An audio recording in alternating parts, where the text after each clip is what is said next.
ਸਤਿ ਸ਼੍ਰੀ ਅਕਾਲ, ਸਵਾਗਤ ਹੈ ਨਿਊਜ਼ 18 ਪੰਜਾਬ ਹਰਿਆਣਾ ਹਿਮਾਚਲ ਦੇਖ ਰਹੇ ਸਾਰੇ ਦਰਸ਼ਕਾਂ ਦਾ। ਮੈਂ ਹਾਂ ਤੁਹਾਡੇ ਨਾਲ ਭੁੱਲਰਜੀਤ ਸਿੰਘ ਤੇ ਬੁਲਟਨ ਦੀ ਸ਼ੁਰੂਆਤ ਕਰਦੇ ਹਾਂ ਅਹਿਮ ਖਬਰ ਦੇ ਨਾਲ। ਸ਼ਤਾਬਦੀ ਸਮਾਗਮਾਂ ਲਈ ਪ੍ਰਧਾਨ ਮੰਤਰੀ ਨੂੰ ਸੱਦਾ ਨਾ ਦੇਣ ਉੱਤੇ ਹੁਣ ਵਿਵਾਦ ਖੜਾ ਹੋ ਗਿਆ ਹੈ।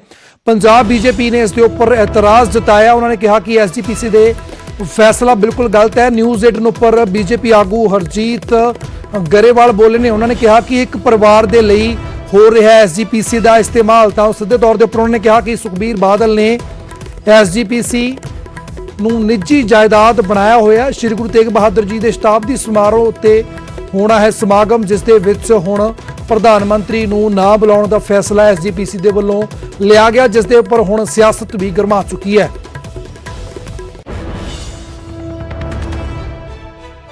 आपदे हितां लई प्रमोट करना, आपदे एक पार्टी दे पोलिटिकल पार्टी दे हितां लई वरतना, एक परिवार दे हितां लई वरतना और चंद लोगों दे हितां लई वरतना एक बहुत बड़ा अपराध है। सिख धर्म जिहड़ा ये मानस की जात सभे एके पहचानो, गुरु नानक देव जी की बाणी जिहड़ी आ उस दे मुताबिक ये चलना चाहिए। और गुरुद्वारा साहिबान दे अंदर कोई भेदभाव नहीं हुंदा और सब नाल इक्को जिहा व्यवहार हुंदा। और प्रधानमंत्री जी ने जो सिख धर्म के लिए और सिखां के लिए और पंजाबियों के लिए फैसले लेने प्रधानमंत्री बनने तो बाद वो सारे ही बहुत सराहनीय ने। सरदार सुखबीर सिंह बादल और मनजिंदर सिंह सिरसा की निजी जायदाद है सारी वो जिहड़ा कर रहे हैं, ये बहुता दिन नहीं कौम बर्दाश्त करती हुंदी इन्हां गल्लां नूं। दरअसल गुरु तेग बहादुर जी के 400 साला प्रकाश पुरब नूं समर्पित समागमां विच इस वार प्रधान मंत्री नूं सद्दा नहीं दिता जा रहा। साल 1999 तो हर वार शताब्दी समागमां दे विच प्रधान मंत्री लगातार शामिल हुंदे आ रहे ने। ये संस्था जिहड़ी है ये सब दी सांझी है। असीं सारी कौम नूं सांझा सज्जा दिंदे, सारी संगत नूं सांझा सद्दा दिंदे। प्रधान मंत्री जी क्योंकि प्रधानमंत्री जी वैसे ही साडा इस वेले साडे उल्ट चल रहे हैं, किसानां दा एडा वड्डा नुकसान हो रहा है, असीं स्पैशल तौर दे उत्ते कोई सद्दा नहीं दे सकांगे।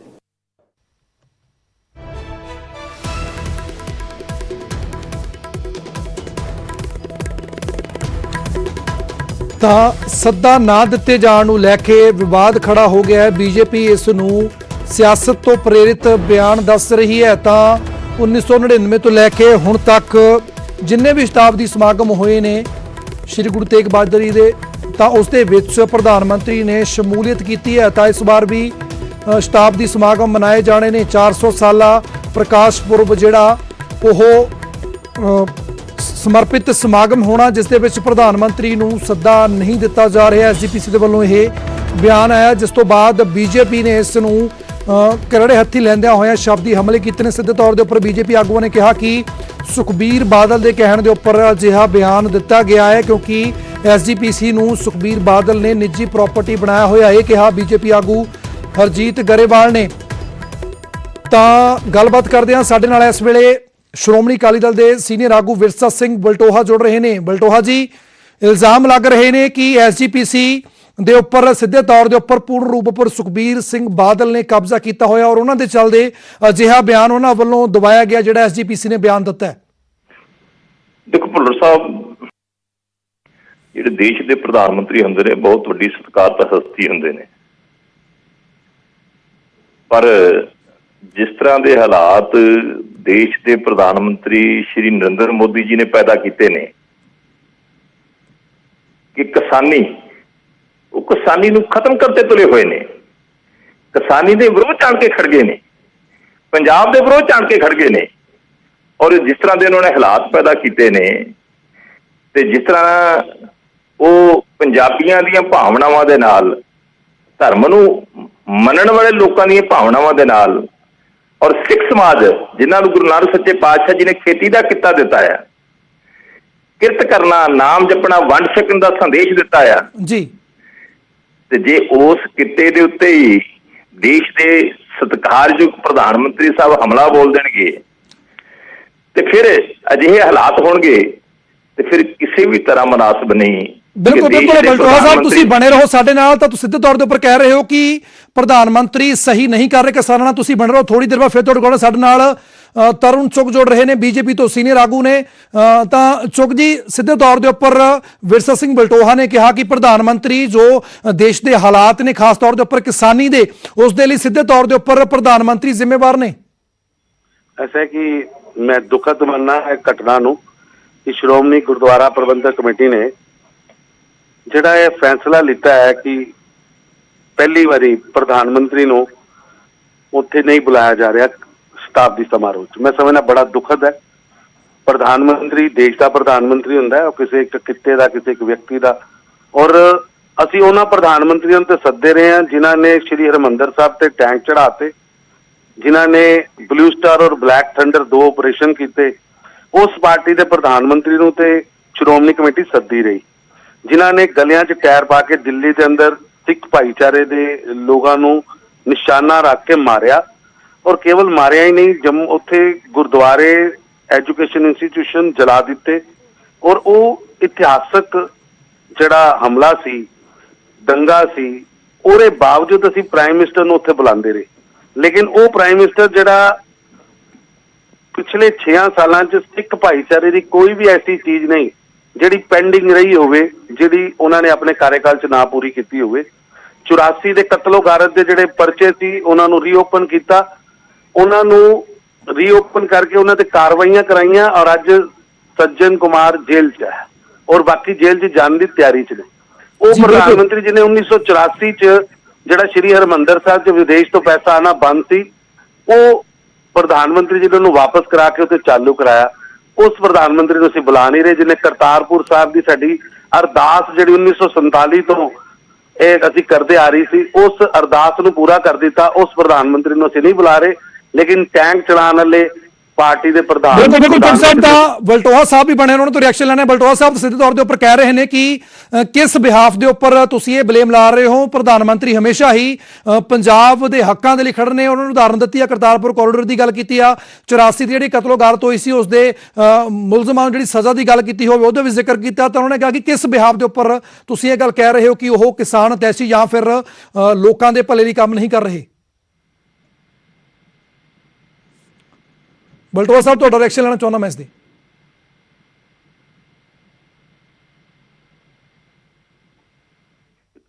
ਵਿੱਚ ਤਰਨ ਚੁੱਗ ਜੀ ਨੂੰ ਲੈਣ ਦਾ ਅਸਲ 'ਚ ਇੱਕ ਗੱਲ ਡਿਬੇਟ ਦਾ ਜ਼ਰੂਰ ਇਹ ਰੱਖਿਆ ਕਰੋ ਕਿ ਜਦੋਂ ਆਪਦੀ ਗੱਲ ਕੰਪਲੀਟ ਕਰ ਲੈਂਦਾ ਕੋਈ ਸਪੋਕਸਪਰਸਨ, ਉਸ ਤੋਂ ਬਾਅਦ ਸੈਕਿੰਡ ਜਿਹੜਾ ਸ਼ੁਰੂ ਕਰਿਆ ਕਰੋ।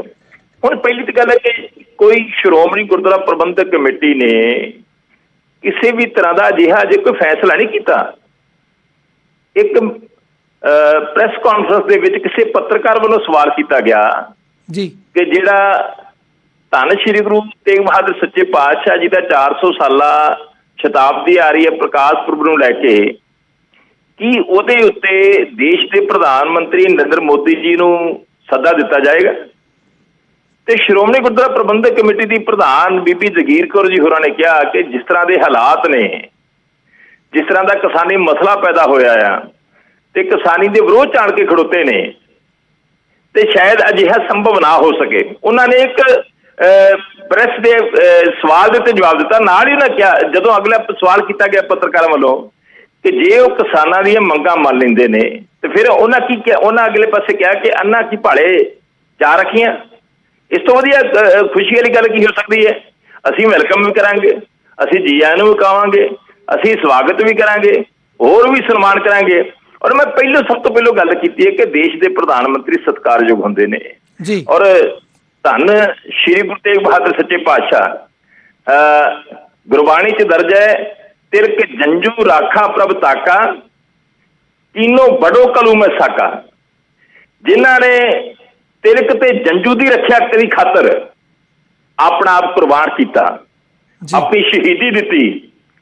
ਅੱਜ ਦੇਸ਼ ਦਾ ਕਿੰਨਾ ਕੁ ਹਿੱਸਾ ਆ ਜਿਹੜਾ ਜਾਣਦੇ ਆ ਕਿ ਗੁਰੂ ਤੇਗ ਬਹਾਦਰ ਸੱਚੇ ਪਾਤਸ਼ਾਹ ਨੇ ਹਿੰਦੂ ਧਰਮ ਨੂੰ ਬਚਾਉਣ ਦੀ ਖਾਤਰ, ਤਿਲਕ ਤੇ ਜੰਜੂ ਦੀ ਰੱਖਿਆ ਦੀ ਖਾਤਰ ਸ਼ਹੀਦੀ ਦਿੱਤੀ। ਮੇਰਾ ਖਿਆਲ ਕਿ ਦਿੱਲੀ 'ਚ ਵੀ ਨਹੀਂ ਜਾਣਦੇ ਜੀ। ਦੇਸ਼ ਦੇ ਪ੍ਰਧਾਨ ਮੰਤਰੀ ਹੁਣ ਨਰਿੰਦਰ ਮੋਦੀ ਜਿਹੜੇ ਹਰੇਕ ਇਤਿਹਾਸ ਨੂੰ ਜਾਣਦੇ ਆ, ਤੇ ਉਹ ਗੁਰੂ ਤੇਗ ਬਹਾਦਰ ਸੱਚੇ ਪਾਤਸ਼ਾਹ ਜੀ ਦੀ ਐਡੀ ਵੱਡੀ ਕੁਰਬਾਨੀ ਹੋਵੇ ਉਹਦੇ ਉੱਤੇ ਛੁੱਟੀ ਦਾ ਵੀ ਐਲਾਨ ਨਾ ਕਰਨ ਕਿ ਦੇਸ਼ ਦੇ ਲੋਕਾਂ ਨੂੰ ਪਤਾ ਲੱਗ ਸਕੇ ਕਿ ਏਡੀ ਵੱਡੀ ਕੁਰਬਾਨੀ ਹੈ।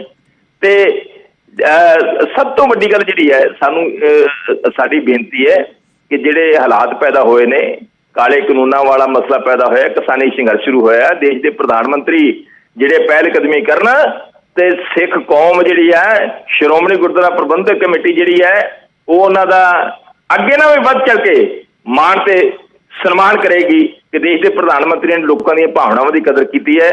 ਕਿਸਾਨੀ ਸੰਘਰਸ਼ ਜੇ ਰਾਹ ਤੇ ਆਈ ਸੀ ਤੇ ਕਿਸਾਨੀ ਸੰਘਰਸ਼ ਦਾ ਮਸਲਾ ਹੱਲ ਕੀਤਾ ਹੈ। ਬਿਲਕੁਲ ਬਲਟੋਹਾ ਸਾਹਿਬ ਤਾਂ ਚੁੱਗ ਸਾਹਿਬ ਵੀ ਨਾਲ ਬਣੇ ਨੇ। ਚੁੱਗ ਜੀ ਤਾਂ ਬਲਟੋਹਾ ਸਾਹਿਬ ਕਹਿ ਰਹੇ ਨੇ ਕਿ ਉਹਨਾਂ ਦੇ ਵੱਲੋਂ ਅਜਿਹਾ ਕੁਝ ਨਹੀਂ, ਪ੍ਰਧਾਨ ਮੰਤਰੀ ਸਤਿਕਾਰਯੋਗ ਨੇ, ਉਹਨਾਂ ਨੇ ਕਿਹਾ ਕਿ ਅਸੀਂ ਵੀ ਸਤਿਕਾਰ ਕਰਦੇ ਹਾਂ, ਪਰ ਜੇਕਰ ਉਹ ਕਿਸਾਨਾਂ ਦੀਆਂ ਮੰਗਾਂ ਮੰਨ ਲੈਂਦੇ ਨੇ ਤਾਂ ਇਸ ਗੱਲ ਦੀ ਜਿਹੜੀ ਉਹਨਾਂ ਨੂੰ ਬੁਲਾਉਣ ਦੇ ਲਈ ਖੁਸ਼ੀ ਹੋਗੀ ਉਹ ਦੂਣੀ ਚੌੜੀ ਹੋ ਜਾਵੇਗੀ। ਪਰ ਜਿਹੜੇ ਹਾਲਾਤ ਹੁਣ ਦੱਸਿਆ ਜਿਸ ਦੇ ਲਈ ਸਿੱਧੇ ਤੌਰ ਦੇ ਉੱਪਰ ਉਹ ਕਹਿ ਰਹੇ ਨੇ ਕਿ ਪ੍ਰਧਾਨ ਮੰਤਰੀ ਕਿਤੇ ਨਾ ਕਿਤੇ ਜ਼ਿੰਮੇਵਾਰ ਨੇ, ਕਿਉਂਕਿ ਉਹ ਮੰਗਾਂ ਨੂੰ ਨਹੀਂ ਮੰਨ ਰਹੇ। ਜੇਕਰ ਇੱਡੀ ਗੱਲ ਹੈ ਤਾਂ ਪ੍ਰਧਾਨ ਮੰਤਰੀ ਕਾਨੂੰਨ ਰੱਦ ਕਿਉਂ ਨਹੀਂ ਕਰ ਦਿੰਦੇ? ਅੱਛਾ ਵੀਰ ਜੀ, ਐਸਾ ਹੈ ਕਿ ਪਹਿਲੀ ਗੱਲ ਤੇ ਗੁਰੂ ਘਰ ਸਾਰਿਆਂ ਵਾਸਤੇ ਇੱਕੋ ਜਿਹਾ ਹੈ, ਔਰ ਗੁਰੂ ਘਰ ਦੇ ਅੰਦਰ ਜਿਹੜਾ ਹੈ ਉਹ ਕੋਈ ਵੀ ਆ ਸਕਦਾ, ਕਿਸਾਨ ਹੋਵੇ, ਉਹ ਬਾਨੀਆ ਹੋਵੇ, ਉਹ ਹਿੰਦੂ ਹੋਵੇ, ਉਹ ਸਿੱਖ ਹੋਵੇ, ਚਾਰੇ ਦਰਵਾਜ਼ੇ ਉਹਨਾਂ ਸੇ ਖੁੱਲੇ। ਬਿਲਕੁਲ ਬਿਲਕੁਲ। ਲੇਕਿਨ ਅਸੀਂ ਇਹ ਕਹੀਏ ਕਿ ਕਿਸਾਨ ਦਾ ਮਤਲਬ ਸਿੱਖ ਹੈ ਔਰ ਬਾਕੀਆਂ ਦਾ ਮਤਲਬ ਹਿੰਦੂ ਹੈ, ਮੈਂ ਸਮਝਣਾ ਵਲਟੋਆ ਸਾਹਿਬ ਪੰਜਾਬ ਦੀ ਇਹ ਜਿਹੜੀ ਹਾਲਾਤ ਨੇ ਉਹਦੇ ਉੱਤੇ ਉਹਨਾਂ ਦੀ ਟਿੱਪਣੀ ਗਲਤ ਹੈ। ਲੇਕਿਨ ਦੂਸਰੇ ਪਾਸੇ ਨਾਲ ਮੈਂ ਵੀ ਗੱਲ ਕਹਿਣਾ ਚਾਹਾਂਗਾ, ਇੱਕ ਵੀ ਕਾਨੂੰਨ ਐਸਾ ਨਹੀਂਗਾ ਜਿਹੜਾ ਅਸੀਂ ਕੋਈ ਕੱਲ ਪਾਸ ਕੀਤਾ। ਜਿੰਨੇ ਵੀ ਅਸੀਂ ਕਾਨੂੰਨ ਪਾਸ ਕੀਤੇ, ਜਿਹਨੂੰ ਕਾਲਾ ਪੀਲਾ ਚਿੱਟਾ ਜੋ ਮਰਜ਼ੀ ਕਹਿਣ, ਉਹ ਇਹਨਾਂ ਦੀ ਪ੍ਰਤੀਨਿਧੀ ਨੇ ਵਿੱਚ ਬਹਿ ਕੇ ਕੈਬਨਿਟ 'ਚ ਵੀ ਔਰ ਲੋਕ ਸਭਾ 'ਚ ਸਾਡੇ ਨਾਲ ਬਹਿ ਕੇ ਪਾਸ ਕੀਤਾ। ਔਰ ਇਹ ਗਲਤ ਗੱਲ ਕਹਿ ਰਹੇ, ਜੇ ਉਹ ਕਾਲਾ ਕਾਨੂੰਨ ਹੈ ਤਾਂ ਉਸ ਕਾਲਾ ਕਾਨੂੰਨ ਨੂੰ ਪਾਸ ਕਰਨ 'ਚ ਭੈਣ ਹਰਸਿਮਰਤ ਕੌਰ ਬਾਦਲ ਸਾਡੇ ਨਾਲ ਬਰਾਬਰ ਪਾਰਟਨਰ ਸੀ, ਔਰ ਉਹ ਅਕਾਲੀ ਦਲ ਸਾਡਾ ਪਾਰਟਨਰ ਸੀ ਜਦੋਂ ਇਹ ਕਾਨੂੰਨ ਪਾਸ ਹੋਏ। ਇਸ ਵਿੱਚ ਜਨਤਾ ਨੂੰ ਗੁੰਮਰਾਹ ਕੀਤਾ ਜਾ ਰਿਹਾ। ਸ਼੍ਰੋਮਣੀ ਕਮੇਟੀ ਦੀ ਅਧਿਕਸ਼ਾ ਜਿਹੜੀ ਭੈਣ ਜਗੀਰ ਕੌਰ ਜੀ ਨੇ, ਉਹ ਅੱਜ ਸ਼੍ਰੋਮਣੀ ਕਮੇਟੀ ਦੇ ਕਾਰਨ ਉੱਥੇ ਪ੍ਰਧਾਨ ਨੇ, ਤੇ ਸ਼੍ਰੋਮਣੀ ਕਮੇਟੀ ਨੇ ਕਾਨੂੰਨ ਪਾਸ ਕਰਨ 'ਚ ਸਾਡੇ ਨਾਲ ਸਪੋਰਟ ਕੀਤੀ। ਇਸ ਵਿੱਚ ਮੈਂ ਸੁਖਬੀਰ ਬਾਦਲ ਜੀ ਦੀਆਂ, ਵੱਡੇ ਬਾਦਲ ਸਾਹਿਬ ਦੀਆਂ, ਹਰਸਿਮਰਤ ਕੌਰ ਬਾਦਲ ਜੀ ਦੀਆਂ ਕਈ ਵੀਡੀਓਜ਼ ਦਿਖਾ ਸਕਦਾ ਜਿਹਦੇ ਵਿੱਚ ਉਹਨਾਂ ਨੇ ਇਹਨਾਂ ਕਾਨੂੰਨਾਂ ਦੇ ਹੱਕ ਦੇ ਅੰਦਰ ਵੀਡੀਓਜ਼ ਜਾਰੀ ਕੀਤੀ, ਬਿਆਨ ਜਾਰੀ ਕੀਤੇ ਔਰ ਆਪਣੇ ਸੰਦੇਸ਼ ਜਾਰੀ ਕੀਤੇ। ਠੀਕ ਹੈ, ਅੱਜ ਉਹਨਾਂ ਦੀ ਮਜਬੂਰੀ ਹੋ ਸਕਦੀ ਹੈ, ਉਹ ਇਹਦੇ ਵਿਰੋਧ 'ਚ ਗਏ ਨੇ, ਠੀਕ ਹੈ, ਉਹਨਾਂ ਨੂੰ ਆਪਣੀ ਹਰ ਪਾਰਟੀ ਦੀ ਆਪਣੀ ਪੋਲਿਟਿਕਸ ਹੈ। ਲੇਕਿਨ ਅਸੀਂ ਇਹ ਨਾ ਕਹੀਏ ਕਿ ਕਾਨੂੰਨ ਅਸੀਂ ਇਕੱਲੇ ਪਾਸ ਕੀਤੇ। ਕਾਨੂੰਨ ਪਾਸ ਕਰਨ 'ਚ ਉਨੀ ਹੀ ਪਾਰਟਿਸਿਪੇਟ ਸ਼੍ਰੋਮਣੀ ਅਕਾਲੀ ਦਲ ਹੈ ਜਿੰਨੀ ਭਾਰਤੀ ਜਨਤਾ ਪਾਰਟੀ ਹੈ। ਔਰ ਸਾਡਾ ਅੱਜ ਵੀ ਮੰਨਣਾ ਹੈ ਕਿ ਇਹ ਤਿੰਨੇ ਕਾਨੂੰਨ ਕਿਸਾਨਾਂ ਦੇ ਹਿੱਤ ਦੇ ਨੇ, ਔਰ ਇਹ ਤਿੰਨੇ ਕਾਨੂੰਨ ਜਿਨ੍ਹਾਂ ਨੂੰ ਬਾਦਲ ਸਾਹਿਬ ਨੇ ਇਤਿਹਾਸਕ ਔਰ ਇਸ ਸਦੀ ਦਾ ਸਭ ਨਾਲੋਂ ਵੱਡਾ ਰੈਵੋਲੂਸ਼ਨ ਕਿਹਾ ਸੀ, ਅਸੀਂ ਅੱਜ ਵੀ ਉਹਦੇ ਤੇ ਸਟੈਂਡ ਕਰਦੇ ਹਾਂ। ਇਹਨੂੰ ਰੰਗਤ ਨਾ ਸੰਪਰਦਾਇਕ ਦਿਓ, ਨਾ ਰੰਗਤ ਇਸ ਪਾਸੇ ਦਿਓ ਕਿ ਕਿਸਾਨ ਦਾ ਮਤਲਬ ਸਿੱਖਿਆ ਦਾ ਮਤਲਬ ਹਰਿਆਣੇ ਦਾ ਕਿਸਾਨ ਜਿਹੜਾ ਹੈ ਉਹ ਕਿਸਾਨ ਨਹੀਂ, ਯੂਪੀ ਦਾ ਕਿਸਾਨ ਨਹੀਂ, ਮੱਧ ਪ੍ਰਦੇਸ਼ ਦਾ ਕਿਸਾਨ ਨਹੀਂ, ਤਾਮਿਲਨਾਡੂ ਦਾ ਕਿਸਾਨ ਨਹੀਂ। ਅਸੀਂ ਕਿਉਂ ਇਸ ਗੱਲ ਨੂੰ ਰਿਲੀਜੀਅਸ ਰੰਗਤ ਦੇਣਾ ਚਾਹੁੰਦੇ ਹਾਂ? ਬਿਲਕੁਲ ਚੁੱਕ ਸਾਹਿਬ ਤੁਹਾਡੇ ਕੋਲ ਫੇਰ ਆਉਣਾ ਥੋੜੀ ਦੇਰ ਬਾਅਦ। ਤਾਂ ਵਲਟੋਆ ਸਾਹਿਬ ਸਿੱਧੇ ਤੌਰ ਦੇ ਉੱਪਰ ਇਲਜ਼ਾਮ ਲਗਾ ਰਹੇ ਨੇ, ਜਿਹੜੇ ਕਾਨੂੰਨਾਂ ਨੂੰ ਤੁਸੀਂ ਹਵਾਲਾ ਦੇ ਰਹੇ ਹੋ, ਉਹ ਕਹਿ ਰਹੇ ਨੇ ਚੁੱਕ ਜੀ ਖੁਦ ਜਦੋਂ ਹਰਸਿਮਰਤ ਕੌਰ ਬਾਦਲ ਕੇਂਦਰ ਦੇ ਵਿੱਚ ਰਾਜ ਮੰਤਰੀ ਦੀ ਭੂਮਿਕਾ ਨਿਭਾ ਰਹੇ ਸੀ, ਉਸ ਵੇਲੇ ਉਹਨਾਂ ਦੇ ਸਾਹਮਣੇ ਹੀ ਜਿਹੜਾ ਹੈ ਸਭ ਕੁਝ ਇਹ ਰੱਖਿਆ ਗਿਆ ਸੀ, ਔਰ ਉਹਨਾਂ ਨੂੰ ਬਖੂਬੀ ਪਤਾ ਸੀ ਕਿ ਜਿਹੜੇ ਬਿੱਲ ਆ ਰਹੇ ਨੇ ਉਹਨਾਂ ਨੇ ਸਵਾਗਤ ਵੀ ਕੀਤਾ ਸੀ। ਦੇਖੋ, ਸਭ ਤੋਂ ਪਹਿਲੀ ਤੇ ਗੱਲ ਹੈ ਕਿ ਕਾਨੂੰਨ ਕਿੱਥੇ ਬਣਿਆ?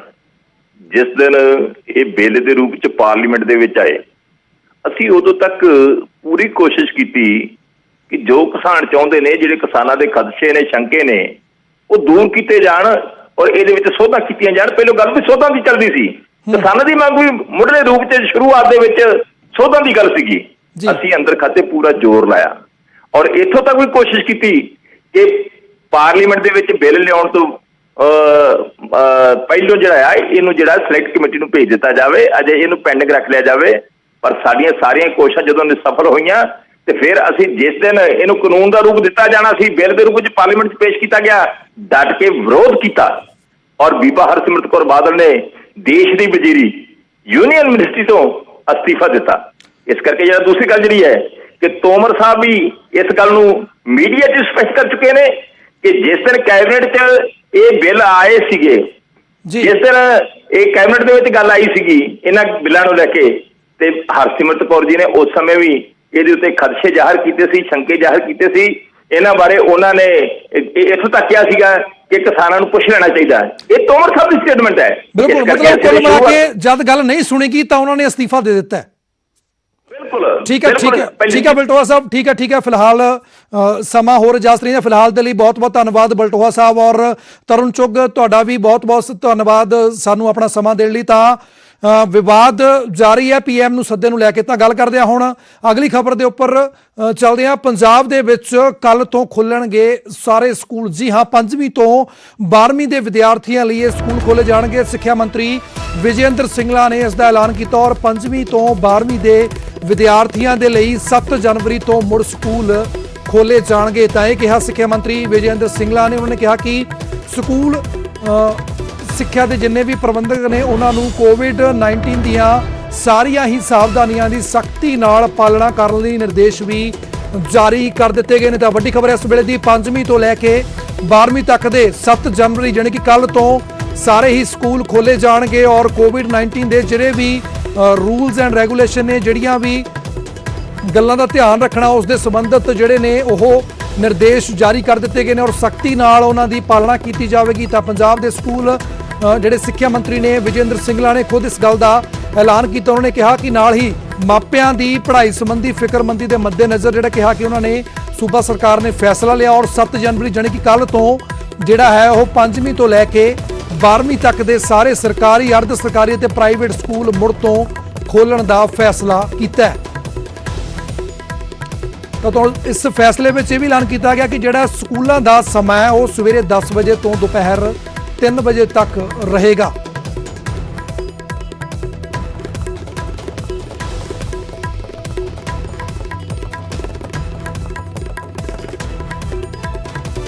ਤਾਂ ਵੱਡੀ ਖਬਰ ਇਸ ਵੇਲੇ ਦੀ ਸਿੱਖਿਆ ਮੰਤਰੀ ਵਿਜੇ ਇੰਦਰ ਸਿੰਗਲਾ ਨੇ ਇਹ ਬਿਆਨ ਜਾਰੀ ਕੀਤਾ। ਉਹਨਾਂ ਨੇ ਕਿਹਾ ਕਿ ਮਾਪਿਆਂ ਦੀ ਜਿਹੜੀ ਬੱਚਿਆਂ ਪ੍ਰਤੀ ਫਿਕਰ ਸੀ ਉਸ ਨੂੰ ਧਿਆਨ ਦੇ ਵਿੱਚ ਰੱਖਦੇ ਹੋਏ ਜਿਹੜਾ ਫੈਸਲਾ ਲਿਆ ਗਿਆ ਔਰ ਖਾਸ ਤੌਰ ਦੇ ਉੱਪਰ ਸਾਰੇ ਸਕੂਲ ਪ੍ਰਬੰਧਕਾਂ ਨੂੰ ਕੋਵਿਡ-19 ਦੀ ਜਿਹੜੀ ਸਾਵਧਾਨੀਆਂ ਨੇ ਉਹ ਸਖਤੀ ਨਾਲ ਪਾਲਣਾ ਕਰਨ ਦੇ ਲਈ ਨਿਰਦੇਸ਼ ਵੀ ਜਾਰੀ ਕਰ ਦਿੱਤੇ ਗਏ ਨੇ ਔਰ ਕੱਲ ਤੋਂ ਯਾਨੀ ਕਿ 7 ਜਨਵਰੀ ਤੋਂ 5ਵੀਂ ਤੋਂ ਲੈ ਕੇ 12ਵੀਂ ਤੱਕ ਦੇ ਜਿਹੜੇ ਸਕੂਲ ਨੇ ਖੋਲੇ ਜਾਣਗੇ ਔਰ ਸਕੂਲ ਖੋਲ੍ਹਣ ਦਾ ਜਿਹੜਾ ਸਮਾਂ ਹੈ ਉਹ ਸਵੇਰੇ 10 ਵਜੇ ਤੋਂ ਲੈ ਕੇ ਦੁਪਹਿਰ 3 ਵਜੇ ਤੱਕ ਰਹੇਗਾ।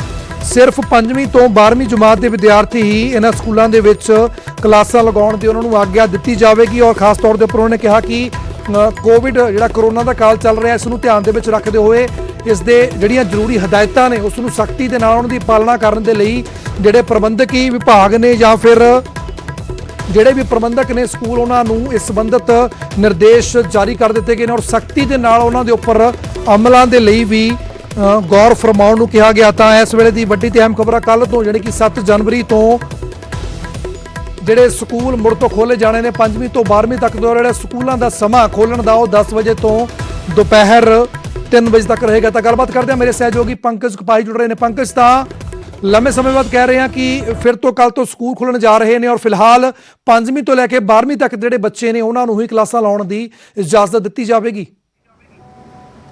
ਬਿਲਕੁਲ ਭੁੱਲਰ, ਕਿਉਂਕਿ ਕੋਵਿਡ ਦੇ ਮੱਦੇਨਜ਼ਰ ਪਿਛਲੇ ਕੁਝ ਮਹੀਨਿਆਂ ਤੋਂ ਲਗਾਤਾਰ ਸਕੂਲ ਬੰਦ ਚੱਲ ਰਹੇ ਸੀਗੇ ਔਰ ਹੁਣ ਜਦੋਂ ਰੇਸ਼ੋ ਘਟੀ ਹੈ, ਜਦੋਂ ਕੋਵਿਡ ਦਾ ਗ੍ਰਾਫ ਨੀਚੇ ਹੇਠਾਂ ਆਇਆ ਤਾਂ ਉਸ ਤੋਂ ਬਾਅਦ ਸਿੱਖਿਆ ਵਿਭਾਗ ਵੱਲੋਂ तमाम ਸਕੂਲਾਂ ਤੋਂ ਫੀਡਬੈਕ ਲਿੱਤੀ ਗਈ। तमाम ਸਕੂਲਾਂ ਦੇ ਜੋ ਪ੍ਰਬੰਧਕ ਨੇ, ਜੋ ਪ੍ਰਿੰਸੀਪਲ ਨੇ, ਉਹਨਾਂ ਤੋਂ ਫੀਡਬੈਕ ਲਿੱਤੀ ਗਈ ਕਿ ਕੀ ਸਕੂਲ ਖੋਲ੍ਹਣੇ ਚਾਹੀਦੇ ਨੇ, ਸਕੂਲਾਂ ਦੇ ਵਿੱਚ ਬੱਚੇ ਆਉਣ ਦੇ ਲਈ ਤੁਹਾਡੇ ਕੀ ਇੰਤਜ਼ਾਮ ਨੇ। ਤਾਂ ਸਾਰੀ ਫੀਡਬੈਕ ਲੈਣ ਤੋਂ ਬਾਅਦ ਹੁਣ ਸਿੱਖਿਆ ਮੰਤਰੀ ਨੇ ਵਿਜੇ ਇੰਦਰ ਸਿੰਗਲਾ ਵੱਲੋਂ ਇਹ ਐਲਾਨ ਕਰ ਦਿੱਤਾ ਗਿਆ ਹੈ ਕਿ ਕੱਲ ਤੋਂ ਸਕੂਲ ਖੁੱਲਣਗੇ।